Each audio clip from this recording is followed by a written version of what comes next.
자, 앞에 슬라이드에서 우리가 리소그래피 공정의 각 단계들을 살펴봤을 때 이 단계들이 사진 찍는 과정과 굉장히 유사하다는 걸 알 수가 있습니다. 특히 필름 카메라를 활용해서 사진 찍는 과정과 굉장히 유사하다는 것을 알 수가 있고, 실제로 많은 사람들이 사진 찍는 과정과 리소그래피 공정을 비교를 많이 합니다. 그리고 실제로 명칭도 리소그래피 공정을 포토리소그래피라고 하는 경우도 많이 있습니다.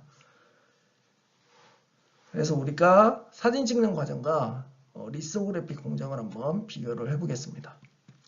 자, 여기 우리가 봤을 때 굉장히 귀여운 고양이가 있죠. 그래서 이 고양이를 사진으로 찍고 싶은 충동이 생겼습니다. 그래서 우리가 필름 카메라를 가져와서 이 고양이를 사진을 찍습니다. 그러면 이 필름 카메라 안에 들어있는 필름에 빛에 들어오는 세기에 따라서 이 물체의 형상이 필름에 남게 되죠. 그러고 나서 우리가 집에 와서 이 필름을 사진관에 맡기면 이 사진관에서는 어떤 용액, 현상액이죠. 용액송에다가 필름을 넣어줘서 사진을 인화를 하게 되죠. 그러면 이 물체를 찍었던 사진이 그대로 이렇게 나오게 됩니다. 그리고 디지털 카메라의 경우도 마찬가지입니다. 디지털 카메라는 사진을 찍어주면 빛이 들어온 거를 센서가 인식을 해서 그대로 디지털로 이제 변환해서 표현을 해주는 거죠. 그래서 단지 디지털 카메라와 필름 카메라는 어떤 매체를 쓰냐의 차이라고 생각을 하시면 되겠고요.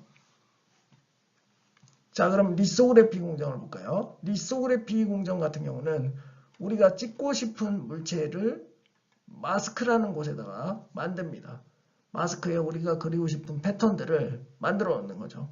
만들어 놓고 노광 장비, 여기 사진에 보이는 것 같은 노광 장비를 활용을 해서 이 마스크에 새겨진 패턴들을 웨이퍼에다가 전사를 시키게 됩니다.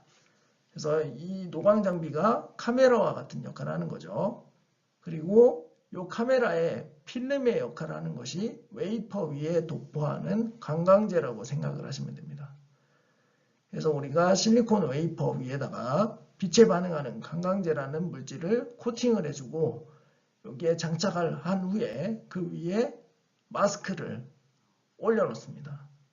그 상태에서 빛을 짜주는 거죠. 위에 이제 사진 찍을 때는 자연의 빛이 들어가지만 요 리소그래피 공장에서는 특정 파장의 빛을, 특히 UV 빛을 쏴주게 됩니다.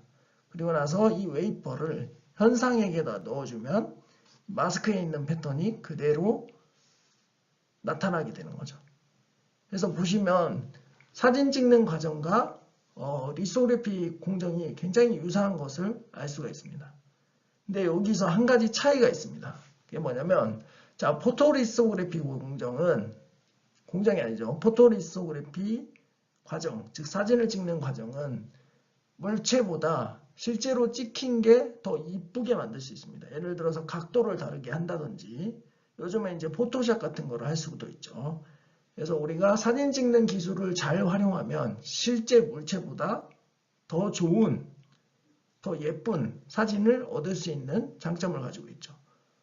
반면에 리소그래피 공정은 이 마스크에 그려진 패턴을 관광제가 코팅된 웨이퍼에다 전사를 시키는데 이 마스크에 있는 패턴을 그대로 전사시키기가 힘듭니다. 다시 말하면 사진은 원래 물체보다 더 이쁘게, 더 좋게 결과를 얻을 수 있지만 리소그래피 공정에서는 이 마스크에 있는 패턴보다 더 우수한 패턴을 관광제가 코팅된 웨이퍼에 만들 수가 없습니다. 무조건 이 마스크에 있는 패턴보다 안 좋은 상태로 웨이퍼 위에 전사가 되는 문제가 발생을 합니다. 자, 이렇게 발생하는 이유는 이런 것들 때문입니다. 공기 중에 존재하는 파티클들. 그러니까 마스크로 우리가 패턴을 하려고 하는 사이즈는 마이크로, 작게는 나노미터죠. 자, 그럼 머리카락이 100마이크로 정도 두께인데 이 머리카락보다 더 얇은 패턴을 형성하려고 하는 겁니다. 근데 공기 중에 있는 파티클은 수십 마이크로의 크기를 가집니다. 그래서 이 마스크 위에 여기 지금 마스크에 이제 색깔 칠해진 것들이 이제 어떤 메탈이 올라가 있는 거고 한 흰색이 이제 투명한 거라고 생각을 해보죠. 그러면 이 패턴들 근처에 이런 파티클, 공기 중에 있는 파티클이 붙게 됩니다. 자, 1번의 경우는 피놀을 형성한다고 되어 있죠.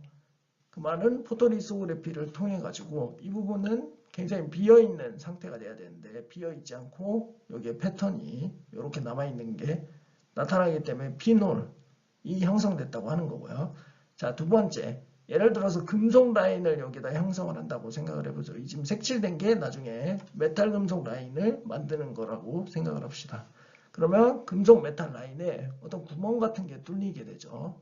이럴 경우에 저항이 증가하는 문제가 발생을 할 수가 있습니다. 자, 그리고 세 번째, 여기에 금속과 금속이 형성이 돼야 되는데 어떤 파티클이 들어갑니다. 그러면 요 금속과 요 금속이 연결되는 것처럼 패턴이 만들어지겠죠.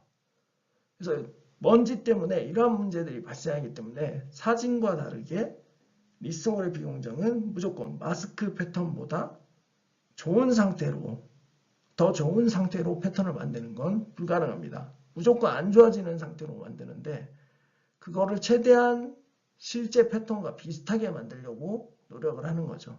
그런데 이렇게 먼지들이 굉장히 중요한 역할을 하기 때문에 리소그래피 공정은 공기 중에 파티클이 존재하지 않는 환경에서 진행을 하는 게 좋겠죠. 그렇기 때문에 클린룸, 한국말로 하면 청정실인데 클린룸이라는 개념이 도입이 되게 된 겁니다. 그래서 반도체 공정, 특히 리소그래피 공정을 할 때 이 클린룸에서 반드시 진행을 하죠. 자, 클린룸을 또 다른 말로는 들어보셨을 수도 있을 것 같은데 팹이라고도 합니다. FAB, 팹이라고 하고요. 이 팹은 패브리케이션이라는 용어의 약자이고요. 실제 뭐 소자나 회로 등이 만들어진다라고 해서 팹이라고 하는 거고 실제로는 클린룸이라는 용어를 더 많이 씁니다. 그래서 클린룸은 파티클이 굉장히 적은 환경이다라고 생각을 하시면 되고 아까 앞에서도 설명했지만 공기 중에 있는 파티클들이 반도체 소자를 제작하기 위한 웨이퍼나 마스크에 흡착이 되면 여러 문제들을 발생을 시키고 이로 인해서 반도체 소자에 결함을 유발하게 되죠. 그러면 전체 웨이퍼에서 구동하는 소자의 개수가 줄어드는 현상이 발생합니다. 즉 수율이 감소한다는 거죠. 그래서 이러한 문제가 발생할 수가 있고 자, 아까 앞에서 말한 패턴 전산시 패턴 단락 유발하는 경우에 파티클이 이제 메탈과 메탈 사이에 떨어져서 이걸 연결시키는 것처럼 만들 수 있다고 얘기를 했었죠. 근데 이거 외에도 만약에 옥시데이션 공정을 하는데 이 파티클이 그 게이트 옥사이드에 들어간다고 생각을 해보죠. 그러면 이 절연 물질, 게이트 옥사이드의 특성이 나빠지겠죠. 예를 들어서 리키지 커런트가 잘 흐를 수도 있고 그 다음에 항복 전압이 낮아져서 낮은 전압에서 구동하다가 옥사이드가 깨지는 경우도 발생을 합니다. 그러면 소자에 불량을 유발을 하겠죠. 그래서 이 청정실이 굉장히 중요하고요. 특히 청정실에서 청정도를 지속적으로 유지하는 게 굉장히 중요합니다. 왜냐하면 그 안에서 사람이 계속 움직이죠. 움직이면 먼지가 납니다. 그래서 사람이 들어가면 먼지가 나고 그 다음에 화장을 하고 들어가도 이 화장에 화장품에 파티클들이 떠다니고 담배를 피고 들어가면 담배 성분들이 공기 중에 떠다니게 되는 거죠. 그래서 이 클린룸, 청정실의 청정도를 유지하는 게 굉장히 중요합니다. 자, 그래서 청정실은 일반적으로 등급을 나누어서 청정도 유지를 위한 시스템을 구축하고 관리를 해줍니다. 이때 청정실의 등급은 클래스라고 표현을 하고요. 이 클래스를 표현하는 방식은 크게 두 가지가 있습니다. 잉글리시 시스템과 매트릭 시스템인데 잉글리시 시스템은 청정실의 단위 피트 부피당 공기 내에 0.5 마이크로미터 이상의 크기를 가지는 파티클들을 최대로 허용할 수 있는 수를 그대로 나타내는 클래스 시스템이고 매트릭 시스템은 청정실의 단위 미터 부피당 공기 내에 0.5 마이크로 이상의 크기를 가지는 파티클들을 최대로 허용할 수 있는 수를 로그로 나타내는 클래스 시스템이라고 생각을 하면 됩니다. 이렇게 하면 좀 너무 어렵죠. 그래서 밑에 좀 쉽게 해놓은 게 있습니다. 자, 잉글리시 시스템에서 클래스 100이라고 한다면 1평방미터 세제곱 안에 0.5 마이크로미터 이상의 크기를 가지는 파티클 수가 최대 100개까지만 존재한다는 얘기입니다. 자, 그럼 클래스 10이면 무슨 의미일까요? 클래스 10이면 1평방미터 세제곱 안에 0.5 마이크로 이상의 크기를 가지는 파티클 수가 10개 미만이라는 얘기가 됩니다. 그리고 클래스 1이라고 하면 1평방미터 세제곱당 파티클 개수가 1개 미만이어야 된다는 거죠. 0.5 마이크로미터 이상의 크기를 가지는 파티클 수가요.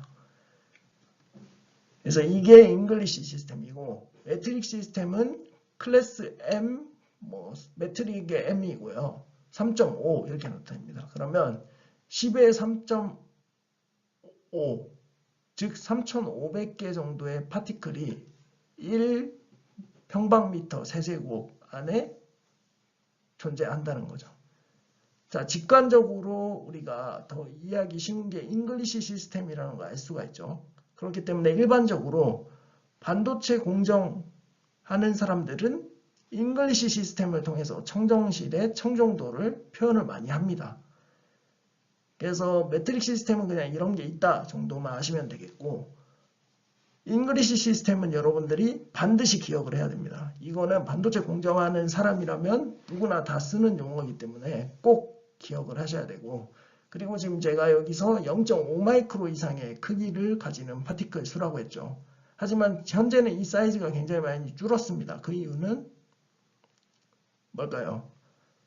소자를 만드는 사이즈가 점점 줄기 때문에 이 파티클, 허용되는 파티클의 사이즈도 점점 줄어든 겁니다. 그래서 요즘 한 100나노 정도를 기준으로 이야기를 하는 경우가 많고요.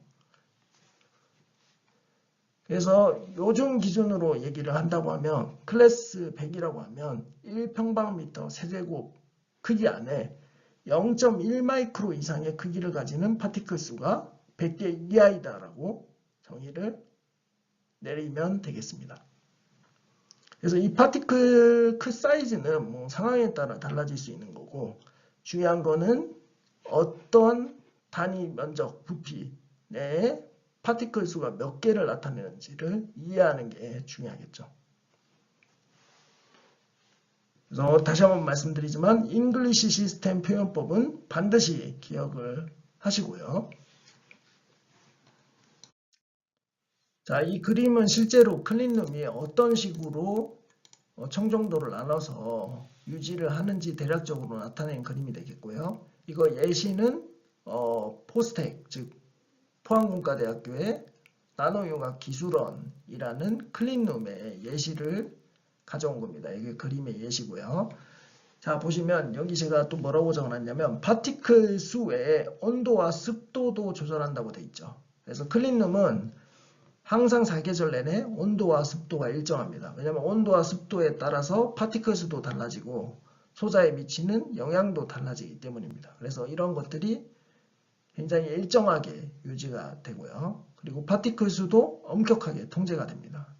그리고 우리가 이상적인 거는 이 클래스 1, 아까 파티클 수가 1개인 청정 등급이 클래스 1이라고 했죠.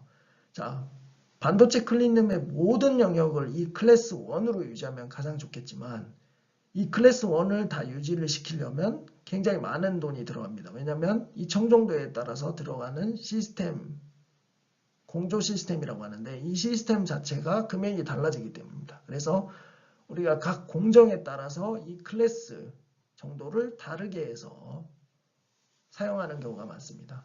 여기 보면 IC 칩 제작을 할 때는 클래스 100 정도를 유지를 하고요. 여기서 IC 제작이란 건 메탈 공정이라든지 아니면 방막 증착 공정 같은 걸 이야기를 하는 거고요.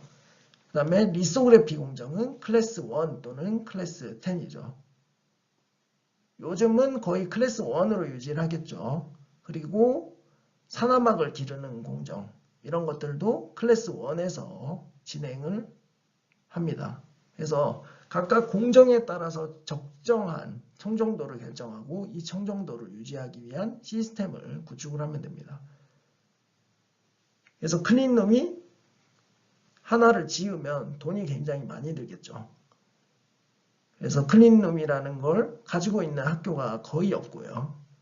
그리고 실제로 클린룸이라고 하더라도 이렇게 청정도를 철저하게 관리하는 곳도 거의 없다고 생각을 하시면 됩니다. 자, 그러면 클래스 1, 10이라고 했죠. 그러면 파티클들이 사람이 돌아다니면 발생을 할 텐데 이 파티클을 어떻게 계속 유지를 시켜주는지 간단하게 얘기를 드리면, 자, 여기 클린룸에 들어가면 바닥을 보면 바닥에 이렇게 구멍이 뽕뽕뽕 뚫려 있습니다. 모든 바닥에 구멍이 이렇게 뚫려 있고요. 그 다음에 하늘 위쪽을 보면 공조 시스템이 보입니다. 여기 어떤 필터가 들어가 있고 공기가 계속 나오는 거죠. 클린룸 들어가서 천장을 보면 이런 게 있습니다. 그래서 이게 어떻게 되냐? 자, 클린룸 방이 이렇게 있다고 해보죠. 그럼 구멍이 뽕뽕뽕 뚫린 곳을 바닥으로 이렇게 다 깔아줍니다. 바닥을 이렇게 다 깔아서 만들어주고, 그 다음에 공조 시스템을 위에다가 달아줍니다. 그때 필터를 끼우는 거죠. 자, 그래서 클래스 정의하는 파티클 사이즈에 따라서 이 필터의 크기가 결정이 되겠죠. 그럼 이 필터를 결정해서 넣어준 다음에 공기를 공조시켜준다는 의미가 계속 돌려준다는 얘기죠. 자, 여기서 공기가 들어와서 필터를 거쳐서 파티클을 걸러내고 아래쪽으로 쑥 내려갑니다. 그러면 어떻게 했나요? 여기에 존재하는 파티클들이 있겠죠. 사람이 움직여서 발생하는 파티클이라든지 아니면 누가 뛰어가서 생기는 파티클이라든지 그런 게 있겠죠. 그러면 공조 시스템에 의해서 공기가 위에서 아래로 떨어지면서 이 파티클도 같이 딸려서 내려갑니다. 딸려서 내려가고 이게 다시 돌아가서 다시 공조 시스템에 필터를 거칩니다. 그럼 다시 또 파티클을 걸러내고 다시 또 공기가 밑으로 내려가는 거죠. 자, 이런 식으로 공기가 계속 순환돼서 도는 시스템으로 청정도를 유지를 하고요. 그리고 일반적으로 클린룸은 우리 바깥 환경보다 기압이 높습니다. 기압이 높은 이유는, 자, 기압이 높은 곳에서 낮은 곳으로 공기가 이동을 하죠. 그러니까 이 안쪽이 기압이 높으면 낮은 쪽인 이 바깥쪽으로 공기가 나가려고 합니다. 그렇기 때문에 공기가 자꾸 밑으로 내려가게 되는 거고요. 그래서 클린룸이 이러한 시스템으로 구성이 된다라고 생각을 하시면 되겠고, 자, 그러면 삼성전자나 SK 하이닉스에서 클린룸은 굉장히 청정도가 낮겠죠. 클래스 1을 항상 유지를 해야겠죠. 그렇기 때문에 실제로 소자들이 만들어지는 클린룸에 사람이 들어가지 않습니다. 왜냐하면 사람 자체가 파티클 덩어리이기 때문에 들어가서 움직이면 파티클이 발생하죠. 그래서 TV 같은 데서 봤을지 모르겠지만 우리가 사람 몸에서 나오는 먼지를 막기 위해서 방진복이라고 하는 하얀색 옷을 다 뒤집어 쓰고 사람들이 클린룸에 들어갑니다. 근데 이게 실제로 소자가 만들어지는 클린룸에 들어가는 게 아니고 이런 삼성이나 하이닉스 회사는 소자가 만들어지는 곳에서는 로봇들이 웨이퍼를 이동시키고 넣어주고 공정을 진행하고요. 이 엔지니어들, 즉 장비를 조종하는 사람은 그 바깥쪽에 또 간이 클린룸이라고 하기에는 좀 그렇고 바깥쪽에 또 클린룸이 있어서 그 안에서 조작을 하는 겁니다. 그래서 이런 식으로 삼성이나 SK 하이닉스는 굉장히 작은 소자를 만들기 때문에 이 클래스를 굉장히 엄격하게 통제를 한다고 생각을 하시면 되겠습니다. 자, 이번 주 강의는 여기까지 하는 걸로 하고요. 자, 우리가 클린룸까지 배웠고 이제 다음 시간부터 리소그래피에서 해상도어, 그 다음에 뎁스 오브 포커스, 그리고 마스크, 그 다음에 포토레지스트, 그 다음에 차세대 노광 장비 등에 대해서 이야기를 해보도록 하겠습니다. 수고하셨습니다.